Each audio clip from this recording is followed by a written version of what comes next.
రేఖాచిత్రం. ఈ మూవీ అనేది చాలా good movie. Very, very good movie. And detective movie రోజు చూసే మూవీ వాళ్ళకి ఇది వెరీ, వెరీ గుడ్ మూవీ అనమాట. ఈ కాలంలో ఇలాంటి మూవీ అయితే నేను చూడలేదు. సో, నాకు పర్సనల్‌గా నాకు బాగా నచ్చింది ఈ మూవీ. అండ్ కొత్తగా డిటెక్టివ్ అనేది బాగా అనేది నాకు అనిపించిందనమాట. సో, ఈ మూవీ వెరీ గుడ్ అనమాట. సింపుల్ ఏం కాదు. సో, వెరీ, వెరీ గుడ్ అనమాట. సూపర్ ఉంది మూవీ. సో, ఏంటి అనేది మన ఇంకా మొత్తం రివ్యూలోకి వెళ్ళిపోతే, సో, ఒక ముసలాయన అడవిలోకి వెళ్ళి సూసైడ్ చేసుకుంటాడనమాట. సూసైడ్ చేసుకుంటాడు. ఆ సూసైడ్ చేసుకునే ముందర ఒక వీడియో రికార్డ్ చేసి పెడతాడనమాట. సో, నేనున్న ప్లేస్‌లో ఒక అమ్మాయిని పాతిపెట్టాను. అక్కడ పాతిపెట్టాను. సో, అలా రికార్డ్ చేసి పెడతాడు.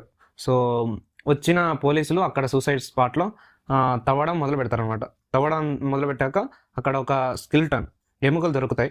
ఎముకలు దొరికాక పోలీసులు ఎలా డిటెక్ట్ చేశారు, సో ఎలా ఇన్వెస్టిగేషన్ చేశారు, ఆ ఇన్వెస్టిగేషన్ పార్ట్ అనేది చాలా టూ గుడ్ ఉంటుంది అనమాట. Too good, very, very first half అంతా ఒక ఇన్వెస్టిగేషన్ వెరీ గుడ్గా వెళ్తుంది అనమాట.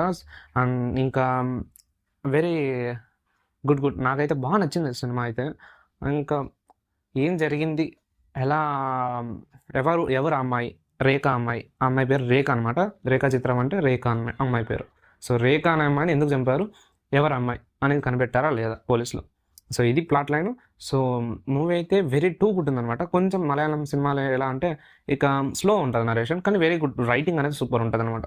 సో, స్లో ఉన్నా నాకైతే బాగా నచ్చింది. ఒక మిడిల్ ఒక 1.5 అవర్, 1 అవర్, ఒక 50 మినిట్స్ అలా కొంచెం చూస్తూ ఒక గ్యాప్ ఇచ్చి వాడు అనేది మనం చూస్తూ ఉండాలన్నమాట.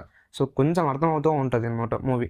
గ్రాప్ చేస్తుంది మన ఇన్వెస్టిగేషన్ అనేది మనల్ని గ్రాప్ చేస్తుంది సీట్ ఎడ్జ్లో. సో, సూపర్ ఉందనమాట మూవీ అయితే. చూసేయండి. దీనికి మన రేటింగ్ అనేది 3/5 అనమాట. సో, మూవీ అయితే చాలా బాగుంది ఫ్రెండ్స్. మీరైతే చూసి మీకు నచ్చితే ఇక్కడ కామెంట్ చేసి వెళ్ళండి, ఓకేనా. And do subscribe our channel please. Hit like button. Thank you for watching.